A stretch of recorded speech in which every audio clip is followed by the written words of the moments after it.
Hi, I'm Lucas Radebe, playing for Leeds United.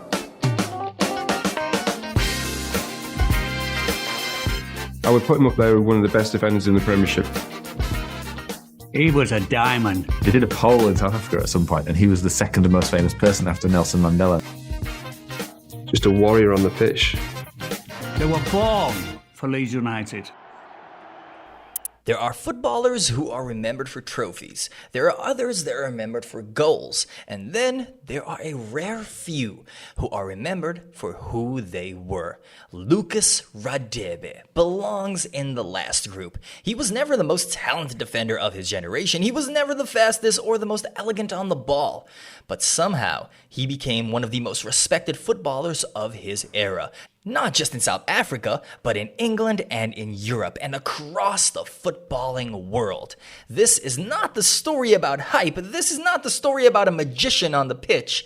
This is the real story of Lucas Radebe, the good, the bad, and the legacy that's still around till this very day.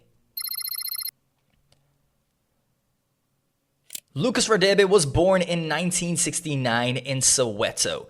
To understand his story, you have to understand the environment that he came from. South Africa in the 70s and 80s was a country divided by apartheid.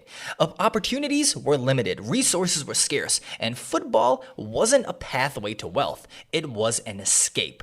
Lucas Radebe grew up in a large family, and life wasn't easy at all. With so many kids in Soweto, football wasn't structured or organized, but it was something that they still played and they enjoyed. It was street football, improvised pitches, physical games, and no protection. That environment is what shaped him, not in terms of flair, but in terms of resilience, toughness, and humility. Interestingly, Radebe didn't even start out as a defender. He played multiple positions growing up, including in midfield and even as a goalkeeper at times. And what stood out at the time, it wasn't his technical brilliance, it was his composure, his reading of the game, his enjoyment on the pitch, and his leadership. Those traits would define his entire career. Started as a goalkeeper, played there until I got kicked in the face. Until I got kicked in the face and I thought, no way. Come back, centre back. I played everywhere, to be honest. Radebe joined Kaizer Chiefs in the late 1980s, one of South Africa's biggest footballing clubs.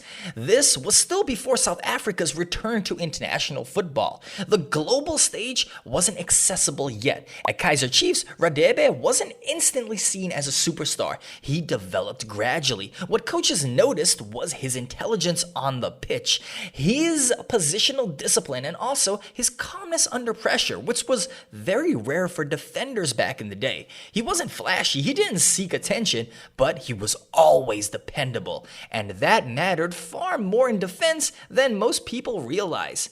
By the early 1990s, Radebe had become a key part for club and country, just as South Africa was about to re-enter the international football scene. In 1994, Leeds United signed Lucas Radebe. At the time, this was not a glamorous move. The Premier League was physical, fast, and unforgiving, especially for defenders. African players were still rare at the time in the league, and South African footballers were largely unknown in Europe. Radebe arrived in England with limited expectations. He didn't speak much English. He had never experienced the pace or the intensity of English football, and early on, he struggled. This part of his story often gets glossed over, but it seriously matters. He wasn't immediately dominant. He made a lot of mistakes at the beginning, but he found a way to adapt, and he gradually became better with every single game.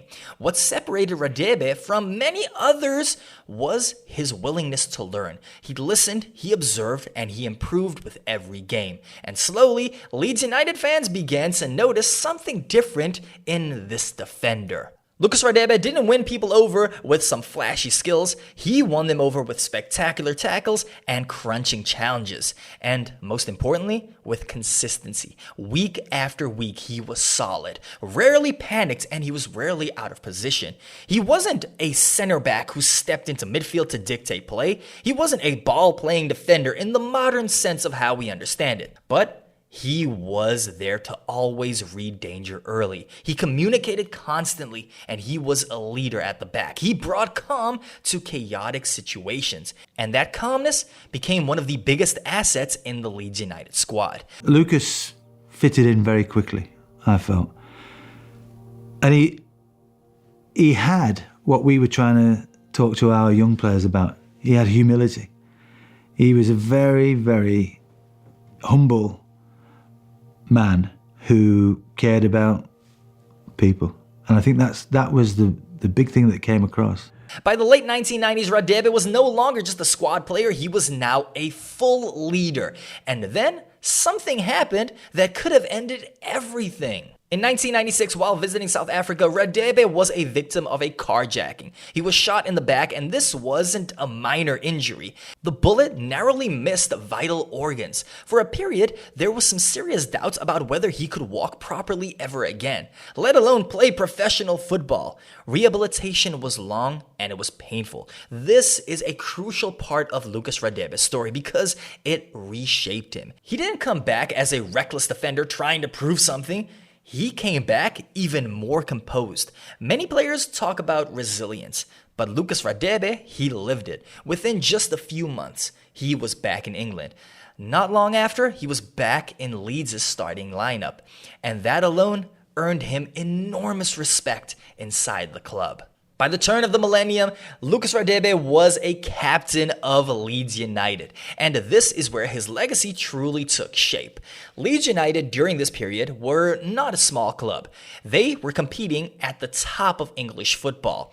They reached the semifinals of the Champions League in 2001, and that squad had talent, plenty of talent, but it lacked balance. Radebe provided that balance. He wasn't the loudest voice, he wasn't the most aggressive presence, but he set important standards in the squad. He trained properly, he respected his teammates, and he carried responsibility naturally.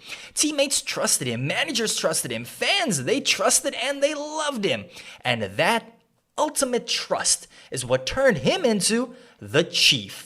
Not because he demanded it, but because he embodied it. He expected the best of all the players around him, and the fans absolutely loved it. Now, it's important to be honest here. Lucas Radebe was not the perfect defender. He wasn't quick over short distances. He wasn't dominant in the air compared to some elite center backs of that era. And he wasn't comfortable playing out from the back under intense pressure, which was seen in a couple of games where he was caught out. Against very fast or very technical forwards, he sometimes struggled. These are the realities. These are not criticisms, but football isn't about systems. It's about balance and roles. And Lucas Radebe understood his role. He positioned himself intelligently, he anticipated danger, and he organized others. He made defenders around him better. And that is often the most valuable part of being a defender. If you can be the part that makes this backline perfect, then that makes you a pretty insane defender and a great captain. When Leeds United collapsed financially in the early 2000s, many players left, but Radebe didn't. Despite interest from bigger clubs, he stayed at Leeds United. That decision wasn't necessarily the best for his personal career, but it cemented his legacy with the club. He didn't abandon the club when things got difficult. In an era where loyalty was already beginning to fade, Radebe's decision stood out. And Leeds United fans, they never forgot that, even till this very day. For South Africa, Radebe was more than just a footballer. He captained the national team during a critical era, including the World Cup appearances in 1998 and 2002. South Africa were not world beaters at the time. They didn't have an elite squad or elite depth, but they were organized, they were competitive, and they were difficult to break down. Radebe's leadership played a major role in that. He wasn't vocal in the media, he wasn't political, he led quietly and by example. And that mattered enormously in a country still rebuilding its identity. Lucas Radebe retired in 2005. There was no dramatic farewell tour, no attempt to stay in the spotlight. He stepped away with dignity. Post-retirement, he stayed involved in football development and charity work, particularly in South Africa. He also experienced personal tragedy, including the loss of his wife. Again, he handled it privately. There was no headlines, no exploitations, just quiet strength, the same way that he played his football. Lucas Radebe's story matters because it challenges how we define greatness. He didn't dominate highlight reels. He didn't win individual awards left, right, and center. He didn't reinvent his position, but he represented something increasingly rare: professionalism, humility, consistency, and leadership without ego. He showed that football isn't just about talent, it's about trust. And trust is earned slowly.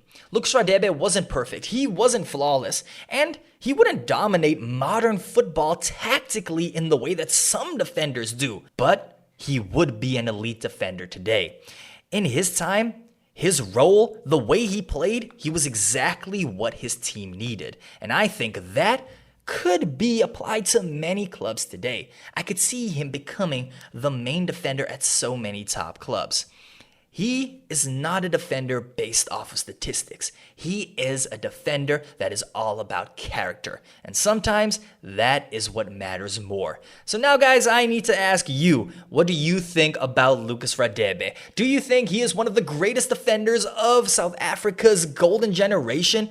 Or do you think that he was overhyped? If you're a Leeds United fan or an English Premier League fan, what do you remember of Lucas the Chief Radebe? Let me know down in the comments down below, guys. Don't forget to dislike and also subscribe, and also turn on those bell notifications so that you never miss another upload. And guys, if you like that one, check out the video of Benny McCarthy that is popping up on the screen right now, and I will catch you on the next one.